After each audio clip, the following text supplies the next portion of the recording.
7 জানুয়ারি নির্বাচন হবে না। এবার আওয়ামী লীগ ও বিএনপির সাথে আলাদা আলাদা বৈঠক করেছে ইউরোপীয় ইউনিয়নের নির্বাচনী বিশেষজ্ঞ প্রতিনিধি দল।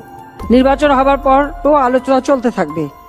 যদি এই আলোচনার মাধ্যমে কোনো সমঝোতায় আমরা আসি, তাহলে ওই নির্বাচনের পর আলাপ আলোচনার মধ্যে দিয়ে আমরা যদি একটা সমঝোতা আসতে পারি, প্রয়োজনে আমরা আবার পুনরায় নির্বাচন দেব, পার্লামেন্ট ভেঙে দিয়ে নতুন জানুয়ারি নির্বাচন বন্ধ করে সংকট নিরসনের সংলাপে বসার আহ্বান জানিয়েছেন বিএনপি। আসসালামু আলাইকুম সুপ্রিয় দর্শক বন্ধুরা, অবশেষে নানা জল্পনা কল্পনা শেষে আগামী দ্বাদশ জাতীয় নির্বাচনটির একটি মোড় ঘুরতে যাচ্ছে।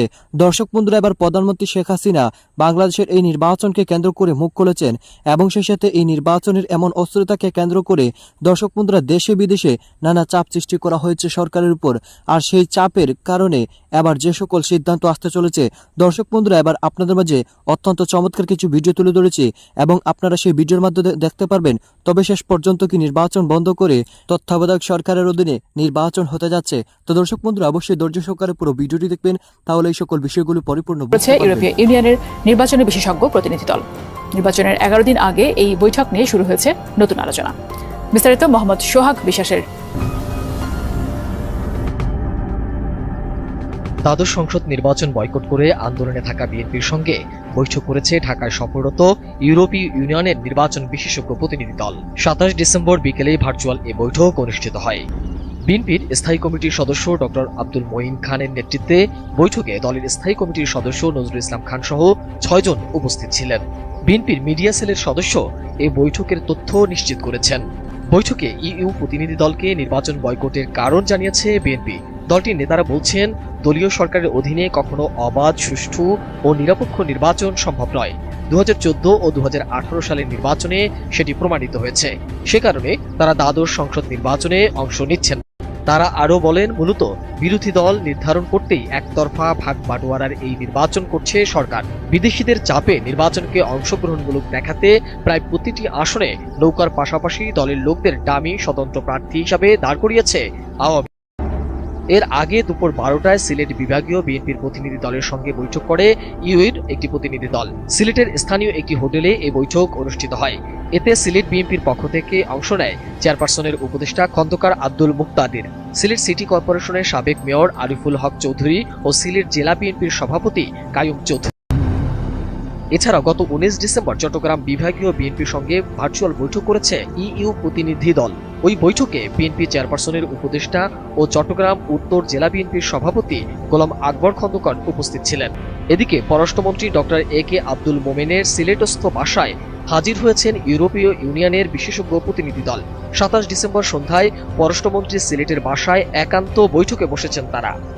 এসব বৈঠকে 7 জানুয়ারি নির্বাচনে কোনো প্রভাব ফেলবে কিনা তা নিয়ে রাজনৈতিক মহলে সৃষ্টি হয়েছে কৌতূহল। নেতারা বলেছেন, দলীয় সরকারের অধীনে কখনো অবাধ, সুষ্ঠু ও নিরপেক্ষ নির্বাচন সম্ভব নয়। 2014 ও 2018 সালের নির্বাচনে সেটা প্রমাণিত হয়েছে। সে কারণে তারা দ্বাদশ সংসদ নির্বাচনে অংশ নিচ্ছে না। তারা আরও অভিযোগ করে বলেন, সরকার যে বিরোধী দলবিহীন একতরফা নির্বাচনের দিকে যাচ্ছে সেটা কোনো নির্বাচন নয়, নির্বাচনের নামে একটা নাটক মঞ্চস্থ হতে যাচ্ছে। এ বিষয়ে তাদের কিছু তথ্য প্রমাণও দেওয়া হয়েছে। ইউ প্রতিনিধি দলকে বিএনপির নেতারা বলেন, 2014 ও 2018 সালের মতো এবারও আরেকটি সাজানো, পাতানো ও আসন ভাগাভাগির নির্বাচন হতে যাচ্ছে। যাকে ভোট দেওয়া হবে তিনি হয় নৌকার প্রার্থী, না হয় ডামি প্রার্থী, না হয় আওয়ামী লীগের বিদ্রোহী প্রার্থী। বিএনপি সহ বিরোধী দলগুলো একতরফা ভোট বর্জন করায় মূলত বিদেশিদের চাপে নির্বাচনকে অংশগ্রহণমূলক দেখাতে প্রায় প্রতিটি আসনে নৌকার পাশাপাশি দলের লোকদের এই ডামি স্বতন্ত্র প্রার্থী করেছে আওয়ামী লীগ। অভিযোগ করে বলেন, আগামী সংসদে বিরোধী দল নির্ধারণ করতেই একতরফা ভাগ বাটোয়ারার এই নির্বাচন করছে সরকার। কিন্তু জনগণ এই একতরফা নির্বাচন ইতোমধ্যে প্রত্যাখ্যান করেছে। সে কারণে ভোটারদের কেন্দ্রে আনতে বিভিন্নভাবে চাপ প্রয়োগ করা হচ্ছে বলেও ইউ প্রতিনিধি দলকে জানিয়েছে বিএনপি। এর আগে দুপুর 12টায় সিলেট বিভাগীয় বিএনপির প্রতিনিধি দলের সঙ্গে বৈঠক করে ইউ প্রতিনিধি দল। সিলেটের স্থানীয় একটি হোটেলে এই বৈঠক অনুষ্ঠিত হয়। এতে সিলেট বিএনপির পক্ষে অংশ নেন চেয়ারপারসনের উপদেষ্টা খন্দকার আব্দুল মুক্তাদির, আরিফুল হক চৌধুরী ও সিলেট জেলা বিএনপির সভাপতি কাইয়ুম চৌধুরী। এছাড়া গত 19 ডিসেম্বর ইউ প্রতিনিধি দল চট্টগ্রাম বিভাগীয় বিএনপির সঙ্গে ভার্চুয়াল বৈঠক করে। 2 ডিসেম্বর মঈন খানের নেতৃত্বে ইউ নির্বাচন বিশেষজ্ঞ প্রতিনিধি দলের সঙ্গে প্রথম বৈঠক হয় বিএনপির। এবার আমরা একটু প্রধানমন্ত্রী শেখ হাসিনার বক্তব্য শুনে আসি, যিনি বিভিন্ন সময় জামাত বিএনপি সহ বিভিন্ন দলকে নিয়ে এমন কুরুচিপূর্ণ মন্তব্য করে এবং যার বক্তব্য আসলে তার বক্তব্য দিয়ে তিনিই আসলে অনেক সময় ধরা খেয়ে যান। চলুন তার বক্তব্য একটু শুনে আসি। বাংলাদেশ আজকে এগিয়ে যাচ্ছে। আমরা যখন দেখি জনগণের জন্য উন্নয়ন করি, তখন ওই বিএনপি জামাত তারা করে অগ্নি সন্ত্রাস। আপনারা নিজেরা ভেবে দেখেন, রেল লাইনে ফিশ প্লেট ফেলে দিয়ে, বগি ফেলে দিয়ে মানুষ হত্যা করার ফাঁদ পাতে, রেলে আগুন দিয়ে পুড়িয়েছে মা আর সন্তানকে মা ছাড়েনি, বুকে নিয়ে ধরে রাখেছে, সেই অবস্থায় পুড়ে কাঠ হয়ে গেছে। এই দৃশ্য বিশ্ব বিবেককে নাড়া দিয়েছে।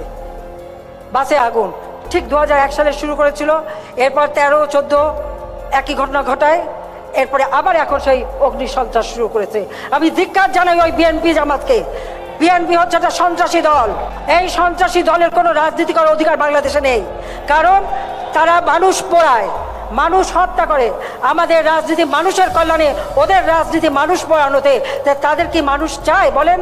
তাদের আর চায় না। তাদের দোসরকে 71 সালে যারা গণহত্যা করেছে, লুটপাট করেছে, নারী ধর্ষণ করেছে, মানুষের উপর অত্যাচার করেছে, পাকিস্তানি হানাদার বাহিনীর সাথে হাত মিলিয়ে গ্রামে গ্রামে জ্বালিয়ে পুড়ে সরকার করেছে, যুদ্ধ অপরাধে যাদের বিচার করেছি, সাজা দিয়েছি, সেই যুদ্ধ অপরাধীরা হচ্ছে তাদের দোসর। একটা হচ্ছে সন্ত্রাসী, খুনি, 10 লাখ অস্ত্র চোরা কারবারি, মানি লন্ডারিং এবং যত রকমের অপকর্ম, এতিমের অর্থ আত্মসাৎকারী সেই দল। আর তার সাথে জুড়ছে সে হচ্ছে যুদ্ধাপরাধীর দল। নির্বাচন চায় না, বানচাল করতে চায়। আপনাদের কাছে আহ্বান, আপনারা 7 তারিখে সকলে একেবারে সকাল সকাল যে সবাই ভোট কেন্দ্রে যাবেন। মার্কাটা কি? এই নৌকা মার্কা হচ্ছে নূহ নবীর নৌকা, মহাপ্লাবন থেকে মানুষকে রক্ষা করেছিল। এই নৌকায় ভোট দিয়ে বাংলাদেশের মানুষ স্বাধীনতা পেয়েছে। এই নৌকায় ভোট দিয়ে আজকে দারিদ্র্য বিমোচন হয়েছে। এই নৌকায় ভোট দিয়ে ডিজিটাল বাংলাদেশ হয়েছে।